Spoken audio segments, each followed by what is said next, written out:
नमस्ते दोस्तों।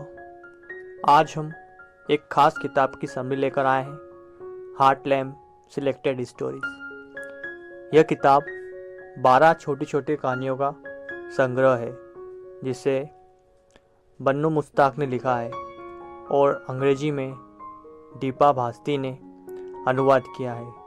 यह किताब 2025 की इंटरनेशनल बुक प्राइज़ विजेता भी है। इन कहानियों के ज़रिए हम देखेंगे एक ऐसे समाज को जहां महिलाएं अक्सर अनसुनी अनदेखी रह जाती है। तो चलिए शुरू करते हैं।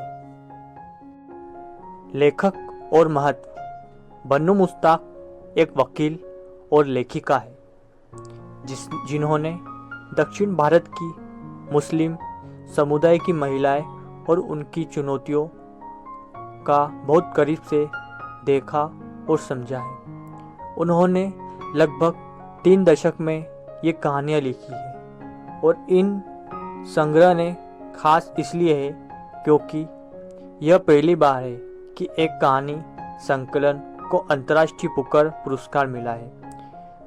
तो सिर्फ साहित्य नहीं बल्कि समाज का दस्तावेज भी यह किताब है। संकलन की रूपरेखा।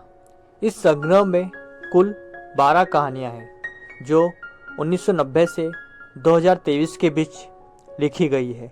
कहानियों में शीर्षक कुछ इस प्रकार है: stone slabs of शहिस्ता Mahal, heart lamp, red lungi and decision of the heart आदि। हर कहानियाँ एक एक महिला जीवन की छोटी बड़ी लड़ाइयों को सामने लाती है। सामाजिक दबाव, विवाह उपेक्षा, पहचान, संघर्ष, माता पिता की जिम्मेदारियां, धार्मिक और जात पात की प्रथा। मुख्य कहानी हार्ट लैम्प की समरी। शीर्षक कहानी हार्ट लैम्प खुद बन्नू मुश्ताक की जिंदगी से प्रेरित है। एक महिला मेहरून अपने बच्चों के साथ जीवन दबाव में जीती रहती है। पति की दूसरी शादी, घरेलू हिंसा, आत्मखोज की पीड़ा, सभी कुछ है। वह एक दिन आत्मदहन की ओर बढ़ती है, लेकिन उसके बच्चे, परिवार उसे वापस खींचते हैं, कहते हैं तुम्हें हम प्यार करते हैं। यही कहानी पितृसत्ता, दबाव, आत्मसम्मान और उस दीप की तरह है जो अंधेरी रात में खुद जलता रहा। इसलिए नाम है हार्ट लैम्प। सामाजिक थीम्स और पितृसत्ता। इन कहानियों में प्रमुख थीम्स है महिलाओं की आज़ादी और उनके ऊपर समाज परिवार के दबाव। मुस्लिम समुदाय में जात वंश धाराएं और धार्मिक नियमों की भूमिका। हर रोज की जिंदगी, छोटी छोटी घटनाओं में बड़ा दर्द। हास्य का नमक। गंभीर विषयों को हल्के लेकिन असरदार अंदाज में देखना। उदाहरण, रेड लुंगी में एक घटना जहां गरीब धनी का फर्क, सामाजिक असमानता, हिंसा, बचा हुआ न्याय सब मिलते हैं। इन कहानियों की ताकत बचती है साधारण भाषा में गहरी बात करने की। पात्र, विचार एवं भावनाएं। हर कहानी में पात्र नारी पुरुष बच्चे हैं, लेकिन मुख्य रूप से महिलाओं की आवाज़ है। माँ जो अपने बच्चों के लिए खड़ी होती है, बहू जो उम्मीदों और दबाव में दबती है, बेटी जिसे पढ़ने क्या करने का हक नहीं मिलता। इन पात्रों की भावनाएं सरल और सटीक है। दर्द, क्रोध, हंसी और विद्रोह। और लेखक उन्हें दिखाती है उनकी दुनिया के अंदर से, बाहरी नज़रों से नहीं। प्रमुख कहानियों का संक्षिप्त वर्णन। अब हम कुछ प्रमुख कहानियों की झलक लेते हैं। Stone slabs for शहिस्ता Mahal.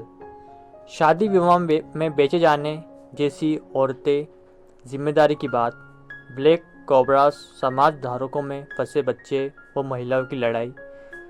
Soft whispers, मौन आवाज़ें, अनकहे प्रश्न, घर परिवार की दबी कुची जिंदगी। Be a woman once O Lord. अंतिम कहानी अपील, प्रार्थनाएं, क्रोध, उम्मीद का मिश्रण। इनसे स्पष्ट होता है कि किताब सिर्फ कहानियां नहीं, जीवन साथी दस्तावेजें हैं। भावनात्मक गहराई और भाषा शैली। लेखिका ने भाषा शैली में बड़ा काम किया है।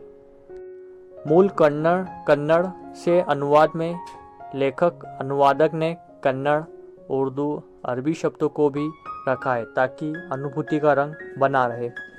भावनात्मक गहराई जोड़, हास्य, व्यंग्य, गंभीरता का ताना बाना।